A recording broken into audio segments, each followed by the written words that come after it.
Deviens celle que tu es. Dedwick Dome. Je fais de longues promenades. Avant, je ne sortais que pour faire des achats. Mais maintenant, je vais vraiment me promener, lentement, à travers le jardin zoologique. Depuis des jours déjà, le temps est couvert et il menace de pleuvoir. L'air et le ciel sont gris, toujours gris.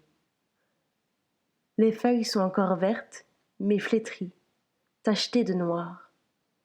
Le sol est couvert de feuilles brunâtres et d'un jaune sale, entre lesquelles gisent des branches détachées des arbres et pourries. Dans l'air flotte une odeur de pourriture.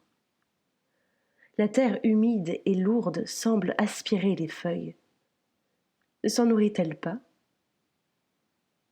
C'est aussi mon sort de m'éteindre ainsi, absorbé par les relents de moisissure et la morosité.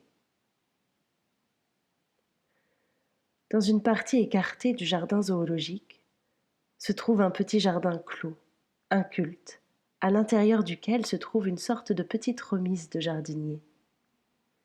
Il y a quelques jours, la porte en était ouverte. J'entrai. Dans un coin se dressait une statue en grès délité, complètement recouverte de roses sauvages tardives. Des roses rouges, d'un rouge pourpre. J'écartai les roses afin de voir quel genre de statue c'était.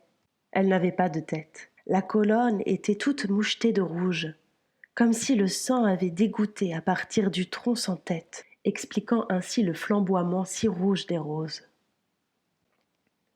J'avais l'impression que je savais à qui la tête manquante appartenait, que je l'avais seulement oubliée.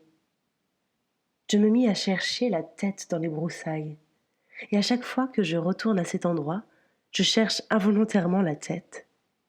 Et involontairement, je tâte ma propre tête.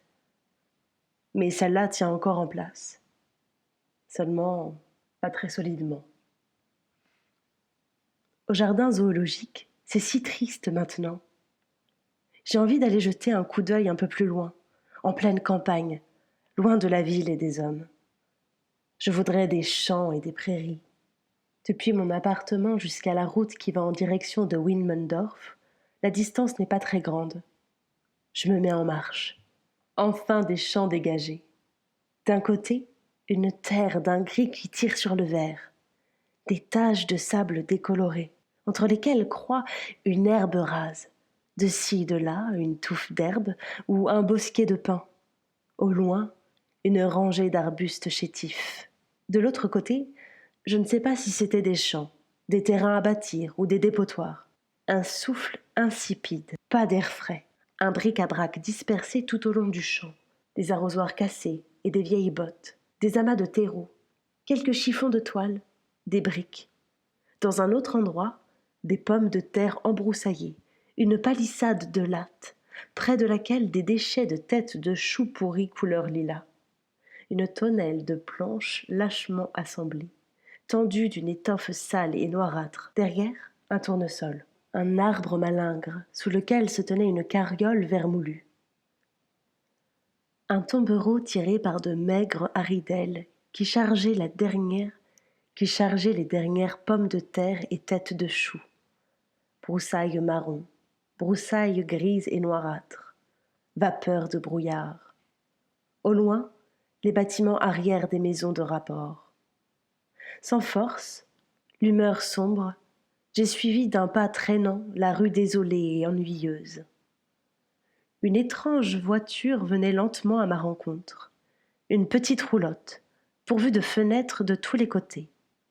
Aux fenêtres, des rideaux blancs et des têtes enfantines hâlées qui lorgnaient au dehors, joyeusement.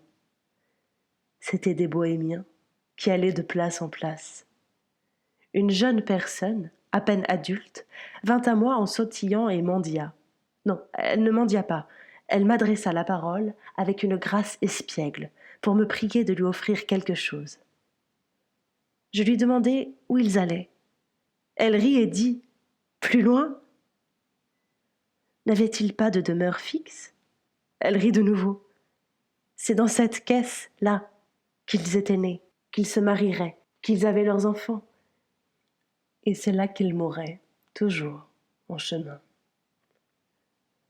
Et cette jeune fille, qui portait une espèce de robe de bal ornée de volants, ramassée sur des détritus, dansa devant moi, une florissante joie de vivre, chaque mouvement exprimant la beauté et la grâce. Rien d'étouffant ni de morne en ces bohémiens. N'est-ce pas à la liberté effrénée dans laquelle ils vivent qu'ils doivent cette grâce souple, la confiance joyeuse, sans crainte des hommes? Ne sont-ils pas dans le vrai?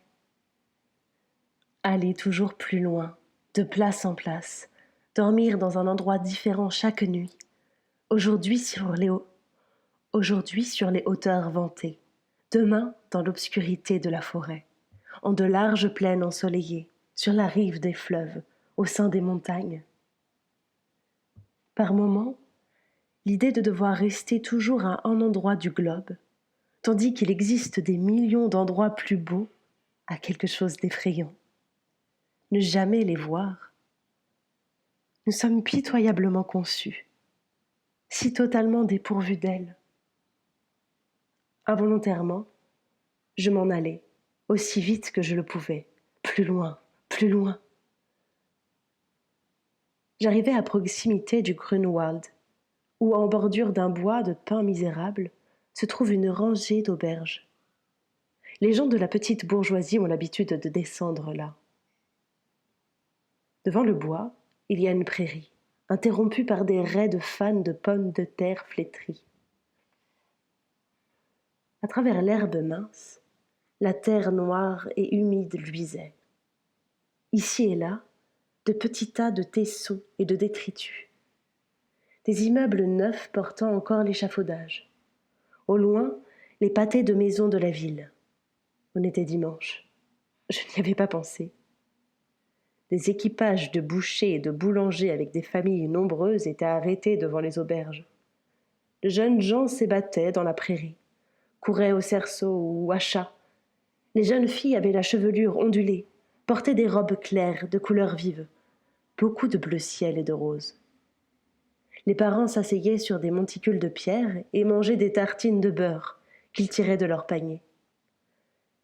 Les mères avaient des plumes ou des fleurs multicolores à leur chapeau. À côté d'elles, leurs crochets ou leurs tricots. Derrière elles, des parapluies. Autour d'elles, des papiers de gras. Dans les restaurants, photographes d'instantanés, stands de tir, orgues de barbarie et carrousel. Dans un jardin, un ours se produisait. Morose, lourd et distingué.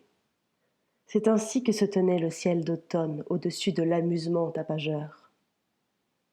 La détonation incessante des coups de fusil, le remulgue de la bière, l'orgue de barbarie qui jouait de manière toujours plus passionnée, les petits chevaux du carrousel qui, toujours plus déchaînés, galopaient avec leurs gaies cavalières en croupe, les piailleries autour de l'ours.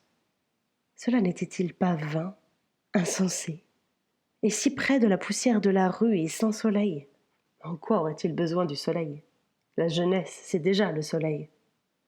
Et l'âge avancé, son calme doux et limpide. N'est-ce pas du soleil aussi? Du soleil en hiver. Il ne se réchauffe pas. Je veux le vrai soleil, le soleil du sud, le soleil estival. Je veux du calme, du calme. Vieille mignon. C'est à Berlin, dans une détestable rue sans soleil que tu as vécu, et c'est là où tu demeureras et mourras. Frissonnante, méprisante, je me détournai de cette bruyante jovialité. Derrière moi, un jeune gaillard me lança « Alors, jeune fille, comment va ?» Éclat de rire exubérant. Je remarque que je suscite parfois la raillerie, et je ne sais pas pour quelle raison. Cela m'agace. Je souffre de la peur secrète que l'on puisse remarquer la contradiction entre mon être intime et mon apparence. N'ont-ils pas décrété comment doit être l'être humain à chaque âge de sa vie? C'est pourquoi, lorsque je vois venir des gens, je me recroqueville, afin de sembler encore plus vieille que je ne le suis. Je me donne une physionomie éteinte, comme si je ne faisais que végéter, conformément à mon grand âge. La représentation que l'on a du vieillard est valorisante. Celle qu'on se fait de la vieille femme est déplaisante. Si l'on veut vexer profondément quelqu'un, on lui dit bien « espèce de vieille femme ». Si un vieil homme est sage, cultivé, bon, animé de nobles sentiments, il est apprécié à sa juste valeur. Des sentences chargées de sens, même si elles furent gravées en runes sur une pierre antique, gardent intégralement la valeur de leur contenu.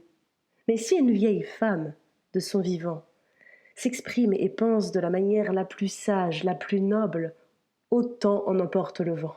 Et qui la juge avec bienveillance se contentera de dire « dommage qu'elle ne soit pas plus jeune ». N'est-il pas honteux que l'on prenne en considération les plus nobles qualités chez une femme que si elles viennent pimenter l'attrait de son jeune corps?